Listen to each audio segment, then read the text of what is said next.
बिस्मिल्लाहिर्रहमानिर्रहीम रब्बि यस्सिर वला तुअस्सिर rabbi तम्मिम bill खैर व बिका नस्तईन।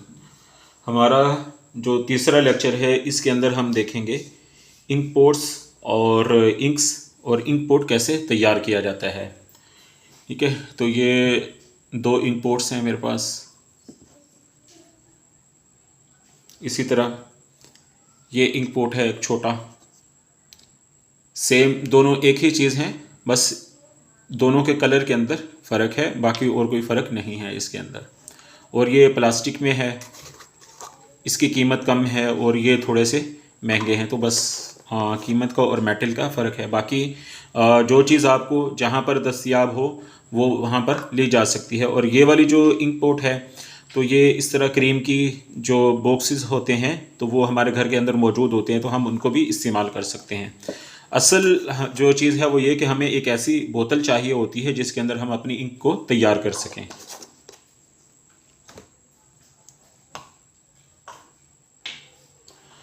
और इंक्स जो है वो मुख्तलिफ़ किस्म की हो सकती हैं। ठीक है, ये एतदाल इंक है, ये ईरान से इंपोर्ट होती है। ये ओमेगा इंक है, ये यहीं पाकिस्तान में हमें दस्तयाब हो जाती है। और इसी तरह एक ये इस वक्त जो सबसे मशहूर कैलीग्राफी इंक है ये सूमी दाइसो इंक है। ये जापान से इंपोर्ट होती है। ठीक है, दुबई और दुबई से फिर पाकिस्तान में। और अगर कोई जापान आने जाने वाला हमारा अपना हो तो उसके ज़रिए से भी हम मंगवा सकते हैं। और इसकी कीमत इस वक्त तकरीबन 320 या इससे भी ऊपर जा चुकी है। जाहिर है कि महंगाई है तो हर चीज़ की कीमत में फ़र्क पड़ता है। और ये वाली जो इंक है ये 200 से लेके 250 तक मिल जाती है जो ऑनलाइन स्टोर हैं उनसे। और ये वाली जो इंक है ये 2000 से लेके 2200 रुपये तक इस वक्त मौजूद है। तो बज़ाहिर ये थोड़ी सी महंगी लगती है, लेकिन अगर इसकी क्वांटिटी देखें और इसकी क्वांटिटी देखें तो ये 2000 रुपये में बिल्कुल मुनासिब है, ये महंगी नहीं है। फिर तो ये मेरे पास जो है ये इसके अंदर ब्लैक इंक तैयार है पहले से। ठीक है, इस वजह से मैं अभी ब्लैक इंक नहीं बनाऊंगा, लेकिन जो स्टूडेंट्स हैं वो ब्लैक इंक ही बनाएंगे। ठीक है, ये देख लें, ये ब्लैक इंक है। तो लिखने के लिए ब्लैक इंक ही इस्तेमाल होती है क्योंकि मेरे पास पहले से तैयार है और मैंने अभी सिर्फ बनाने का तरीका बताना है। तो इस वजह से मैं इस वक्त जो इंक बनानी है सिर्फ वही दिखाऊंगा, क्योंकि ब्लैक पहले से तैयार है तो इस वजह से मुझे दोबारा तैयार करने की ज़रूरत नहीं है। तो ये इंक पोर्ट है। ठीक है, इसका जो सेफ्टी कैप है ये इसको भी अलग कर लेंगे। और ये इसके अंदर मैंने लौंग डाले हुए हैं। इंक पोर्ट के अंदर लौंग वैसे तो लोग नहीं डालते, लेकिन जो तुर्की के असातिज़ा हैं, तुर्की के खत्तात हैं, इसी तरह ईरान के खत्तात हैं, तो वो इंक बनाने के अंदर भी लौंग का इस्तेमाल करते हैं। और इसी तरह जो इंक पोर्ट होता है उसके अंदर भी लौंग का इस्तेमाल करते हैं। तो लौंग इस वजह से डाले जाते हैं कि ये बू को ख़त्म करता है, तो इंक पोर्ट के अंदर स्मेल नहीं आ जाए, इस वजह से इसको इस्तेमाल किया जाता है। तो अभी हम इसको इसके अंदर से निकाल लेते हैं। और ये आम जो हमारी रुई होती है मेडिकल यूज़ में आती है तो वही है। ठीक है, आप इसकी जगह पर कोई नरम धागा भी डाल सकते हैं, रेशमी धागा। इसी तरह रेशम के जो कच्चा जो रेशम होता है उसके इस तरह जो गोल गोल खोशे से होते हैं वो भी इस्तेमाल किए जा सकते हैं। जो चीज़ आपको मुयस्सर हो, जो चीज़ आपको आसानी से मिल जाए, आप उसका इस्तेमाल कर सकते हैं।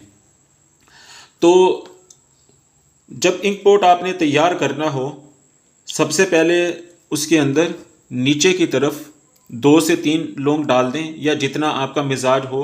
आप तकरीबन 5 तक डाल सकते हैं, छोटी इंक पोर्ट हो या बड़ी इंक पोर्ट हो जो मैंने आपको पहले दिखाई।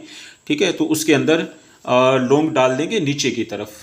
और उसके बाद जो है वो रुई को इस तरह करके, ये इस तरह जो किनारों वाली साइड होती है उसको नीचे की तरफ करके, और ये वाली जो साइड है जो गुलाई जिसके ऊपर बन जाती है, तो इसको हम ऊपर की तरफ करके तो इसको ऐसे इसके ऊपर रख देंगे और इसको ऐसे उंगली के साथ आराम से दबा देंगे।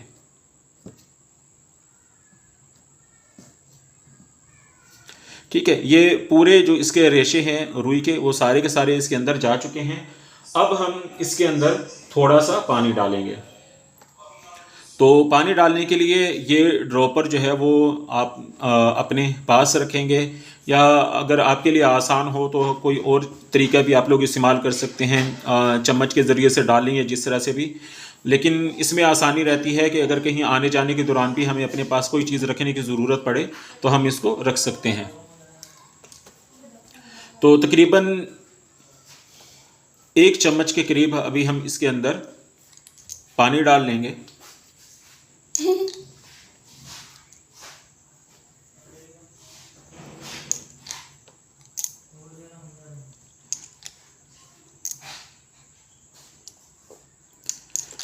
ठीक है, पानी इस वजह से डाला जाता है क्योंकि इंक जो है वो गाढ़ी होती है, थिक होती है, तो इस वजह से थोड़ा सा पानी पहले से डाल लिया जाता है ताकि जब हम लिखना शुरू करें तो आसानी के साथ लिख सकें। क्योंकि इंक गाढ़ी होती है तो गाढ़ी चीज़ के साथ लिखना थोड़ा सा मुश्किल होता है, इस वजह से इंक के अंदर थोड़ा सा पानी डाला जाता है। और ये जो चीज़ है ये यहीं पाकिस्तान में एक जानवर पाया जाता है जिसको सेह कहते हैं उर्दू में, और इंग्लिश में हेज होग कहते हैं। ठीक है, तो ये उसका कांटा है। ये ऑनलाइन महंगा मिलता है, अगर किसी के इलाके में ये चीज़ हो तो खेतों वगैरह से ये कांटे मिल जाते हैं, तो इसको वहाँ से इकट्ठा किया जा सकता है। लेकिन इस जानवर को छेड़ना नहीं है, ये फिर पीछे लग जाता है। और अब जो है वो हम इसके अंदर इंक डाल लेंगे। इंक को पहले थोड़ा सा शेक कर लें, हिला लें।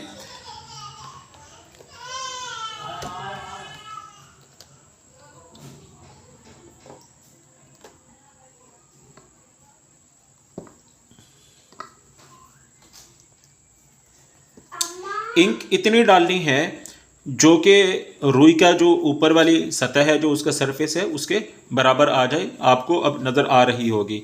इसको मैं अगर हल्का सा भी प्रेस करूँगा तो जितनी प्रेस होगी उतनी इंक ऊपर आ जाएगी, तो उससे आपको पता चल जाएगा। ठीक है, तो इस तरीके से आप थोड़ा सा पानी डालेंगे और थोड़ी सी इंक डालेंगे, थोड़ी थोड़ी करके, तो आपको पता चल जाएगा कि कितनी इंक मज़ीद अभी डालने की ज़रूरत है, या जितनी इंक हमें चाहिए थी उतनी हम इसके अंदर डाल चुके हैं।